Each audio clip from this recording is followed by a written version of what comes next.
Hi there YouTubers, Pet Prepper here. So today I'm going to be talking about hot spots, and what a hot spot is.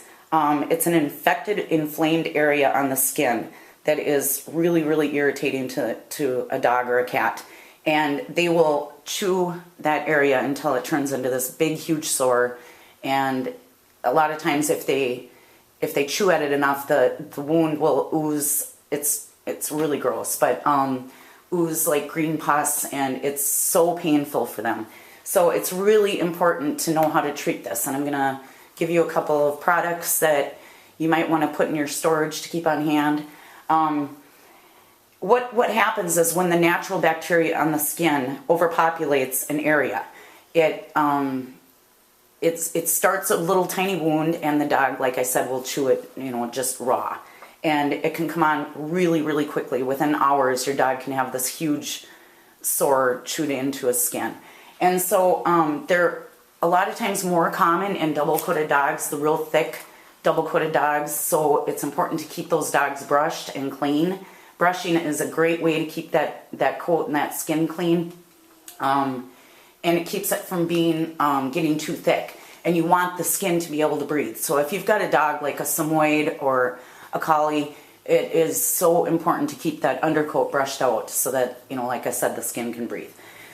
But my guess is it's a nasty old hot spot. Regardless, what you have to do is you have to shave around the area so hair doesn't stick to it and keep it infected. You have to get air to it and treat it. And this is not my dog, so I am not going to treat it. But if it hit the fan, I do have a few things in my pet's supplies that I can treat my animals with. Alright, so here is Rekka's, the start of a hot spot. And it's not really bad yet. I'm not a fan of shaving double-coated dogs. I think that if you shave them, you're going to end up with more skin problems in the end. Now, the reason that I am not going to shave this one is because it's not to the point yet where it needs to be. And, if I give it a couple more hours, it definitely could be to that point. So, if it's oozing, definitely shave all the hair around it. So none of the hair, like especially on longer-haired dogs, you want to shave, move your big fat nose. You want to shave in a big enough circle so the hair doesn't come down and get into the hot spot, because it'll stick in there and cause more issues in the long run.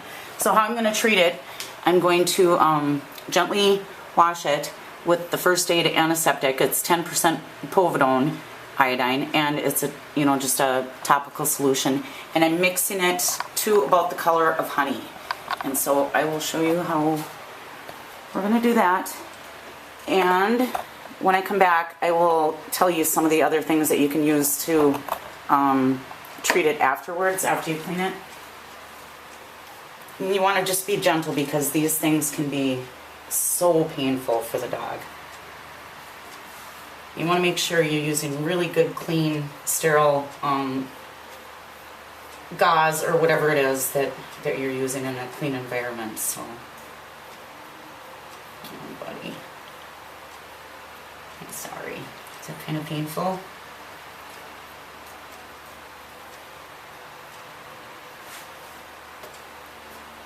One more shot, huh? I want to fix you all up, make you all better.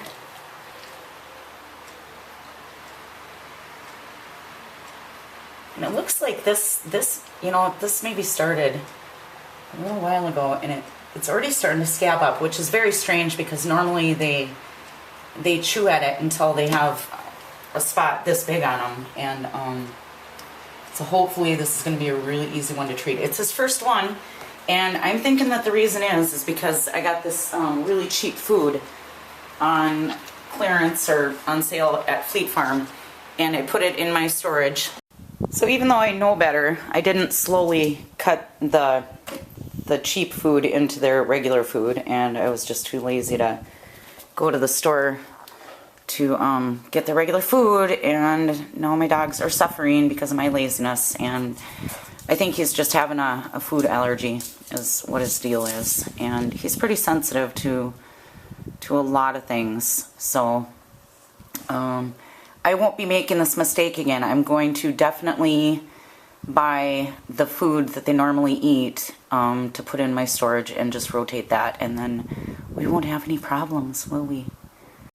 Alright, so a few more items. Well, this I already showed you, to clean the wound.